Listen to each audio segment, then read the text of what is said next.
अनुबंध पर नौकरी करने वालों को खुशखबरी। कॉन्ट्रैक्ट ठेका पर अब नए नियम से होगी बहाली। झारखंड में सरकारी नौकरी में अनुबंध पर बहाल होने वाले कर्मियों के लिए बड़ी राहत मिलने की सूचना सामने आ रही है। मुख्यमंत्री हेमंत सोरेन के ताजा फैसले के मुताबिक इन्हें झारखंड के ही किसी संस्थान से मैट्रिक और इंटर उत्तीर्ण होने की अनिवार्यता से मुक्ति दी गई है। दरअसल राज्य सरकार ने झारखंड कर्मचारी चयन आयोग के माध्यम से तृतीय श्रेणी के पदों पर होने वाली बहाली में सामान्य श्रेणी के अभ्यर्थियों के लिए झारखंड के शैक्षणिक संस्थानों से मैट्रिक एवं इंटरमीडिएट उत्तीर्ण होना अनिवार्य किया है। इस नियम से बड़े पैमाने पर झारखंड के युवाओं को रोजगार से जोड़ने की कवायद की गई है, लेकिन इस नियम से एक बड़ा वर्ग वंचित भी हो रहा था। तकनीकी सेवाओं के लिए चयन प्रक्रिया में लोगों के लिए जो शैक्षणिक प्रमाण पत्रों की आवश्यकता पड़ती है और 12वीं में समकक्ष कई प्रमाण पत्र झारखंड में उपलब्ध भी नहीं हो पाते हैं। ऐसे में कई युवाओं के पास बाहरी राज्यों के प्रमाण पत्र होने की पूरी संभावना दिखती है।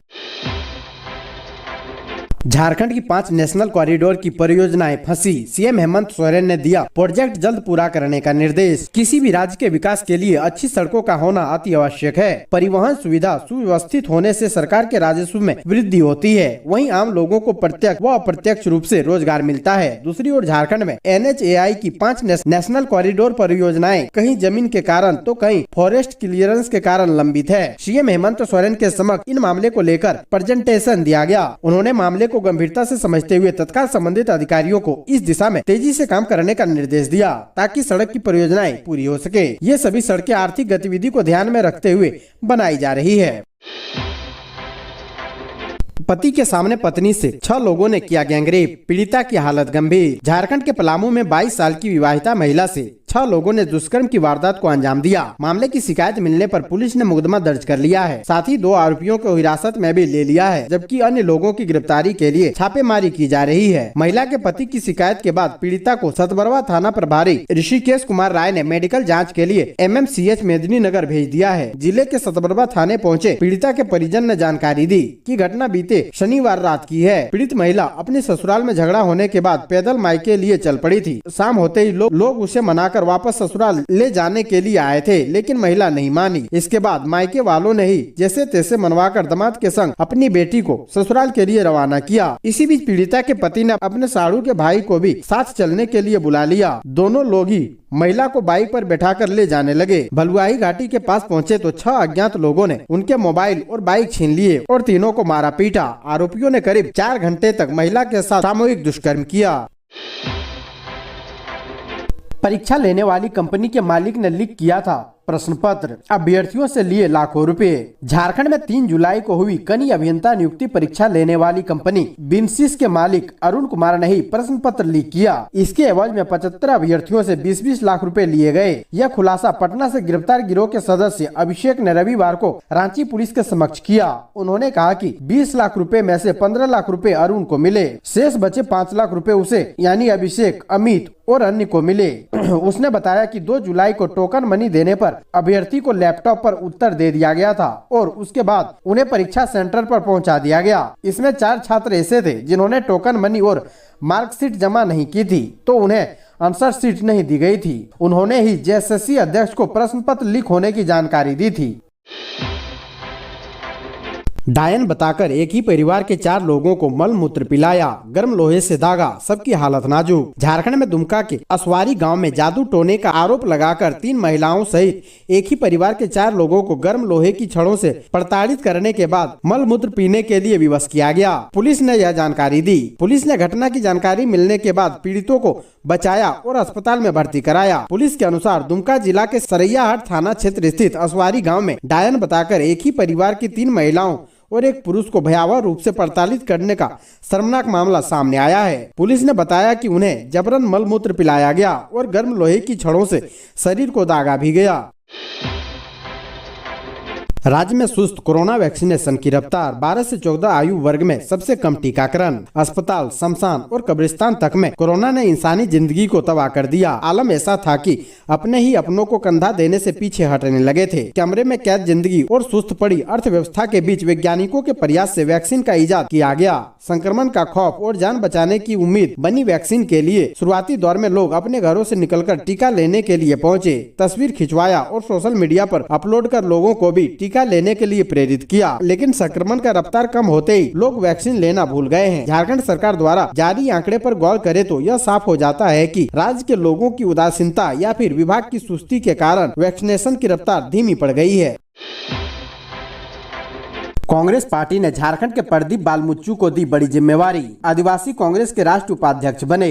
अखिल भारतीय कांग्रेस कमेटी की अध्यक्ष सोनिया गांधी ने प्रदेश कांग्रेस कमेटी के पूर्व अध्यक्ष डॉक्टर प्रदीप कुमार बालमुच्चू को आदिवासी कांग्रेस का राष्ट्रीय उपाध्यक्ष बनाया है। इस आशय का पत्र अखिल भारतीय कांग्रेस कमेटी के महासचिव केसी वेणुगोपाल ने जारी किया है। बालमुच्चू झारखंड प्रदेश कांग्रेस के अध्यक्ष और कांग्रेस से राजभवन के सदस्य रह चुके हैं। पिछले विधानसभा चुनाव के दौरान वे कांग्रेस छोड़कर आजसू पार्टी में शामिल हो गए थे। कुछ माह पूर्व उनकी पार्टी में वापसी हुई है। झारखंड में इंटर कॉलेज शिक्षकों की नहीं बनेगी सेवा शर्त नियमावली, जाने क्या है वजह। राज्य के इंटर कॉलेज शिक्षक व कर्मियों के लिए शिक्षा विभाग सेवा शर्त नियमावली नहीं बनाएगी। नियमावली को लेकर बनाए गए ड्राफ्ट को शिक्षा विभाग ने निरस्त कर दिया है। स्कूली शिक्षा एवं साक्षरता विभाग द्वारा इस संबंध में पत्र जारी कर दिया गया है। विभाग द्वारा जारी पत्र में कहा गया है कि अस्थायी प्रस्वीकृति प्राप्त इंटरमीडिएट कॉलेज एवं राज्य सरकार स्थापना अनुमति प्राप्त इंटर कॉलेजों के कर्मचारी सरकारी सेवक नहीं है। ऐसे में इस कोटि के कॉलेजों के कर्मियों के लिए सेवा शर्त नियमावली बनाना सरकार के लिए बाध्यकारी नहीं है। ऐसे में इसको लेकर शुरू की गई प्रक्रिया को निरस्त किया जाता है।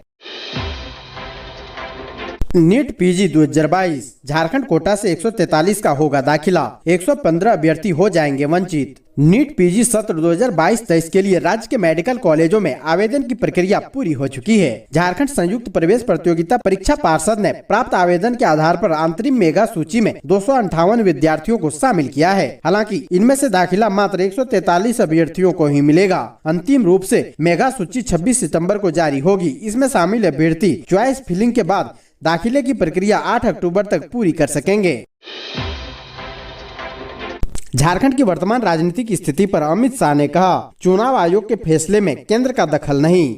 गृह मंत्री अमित शाह 23 और 24 सितंबर को बिहार के सीमांचल के 2 दिवसीय दौरे पर आए। उनकी इस यात्रा को बिहार में भाजपा की चुनावी रणनीति का बड़ा हिस्सा माना जा रहा है। बिहार में भाजपा की रणनीति क्या होगी और झारखंड के ताजा राजनीतिक हालात को वे किस तरह से देखते हैं, जैसे विभिन्न मुद्दों पर उन्होंने पत्रकारों से बातचीत की। बिहार के संदर्भ में वो मानते हैं कि राजनीति में कोई वैक्यूम नहीं होता। बिहार में हर बूथ पर भाजपा पहुंचेगी। वहीं 1.5 माह से झारखंड में बनी ऊहापोह की स्थिति पर स्पष्ट राय है कि चुनाव आयोग के फैसले पर जो भी निर्णय लेना है वो राज्यपाल को लेना है।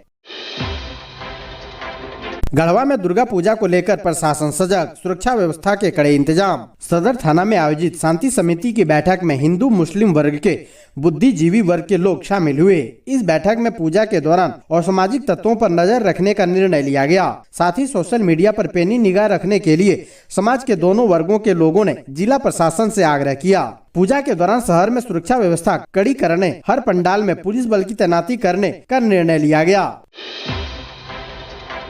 रघुवर दास ने कहा, अंत्योदय की दिशा में चलकर देश को आगे बढ़ा रहे हैं प्रधानमंत्री। भारतीय जनता पार्टी के प्रेरणा पुरुष एवं भारतीय जनसंघ के संस्थापक पंडित दीनदयाल उपाध्याय की 106वीं जयंती पर रविवार को शहर के विभिन्न इलाकों में समारोह का आयोजन किया गया। पूर्व मुख्यमंत्री एवं भाजपा के राष्ट्रीय उपाध्यक्ष रघुवर दास ने कहा कि आज देश पंडित जी अंत्योदय के सिद्धांतों पर चलते हुए आगे बढ़ रहा है। वे ईस्ट प्लांट बस्ती स्थित सूर्य मंदिर घाट के विकास भवन में आयोजित दीनदयाल उपाध्याय के जयंती समारोह को संबोधित कर रहे थे। उन्होंने कहा कि पंडित जी एकात्म मानववाद के समर्थक एवं गरीबों के सच्चे शुभचिंतक थे। गरीबों के लिए उनके हृदय में अमृत भरा था। वे देश के अंतिम व्यक्ति की उन्नति में भारत की उन्नति देखते थे। प्रारंभ से भारत उनके सिद्धांतों पर चलता तो भारत की गिनती एक विकसित देश में होती। आज प्रधानमंत्री नरेंद्र मोदी पंडित दीनदयाल उपाध्याय के सपनों को साकार करने की दिशा में देश को आगे बढ़ा रहे हैं।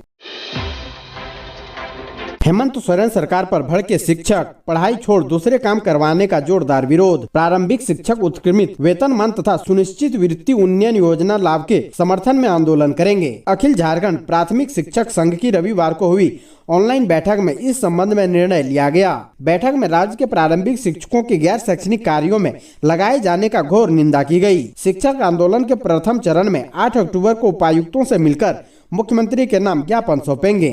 आंदोलन के दूसरे चरण की घोषणा 9 अक्टूबर को की जाएगी।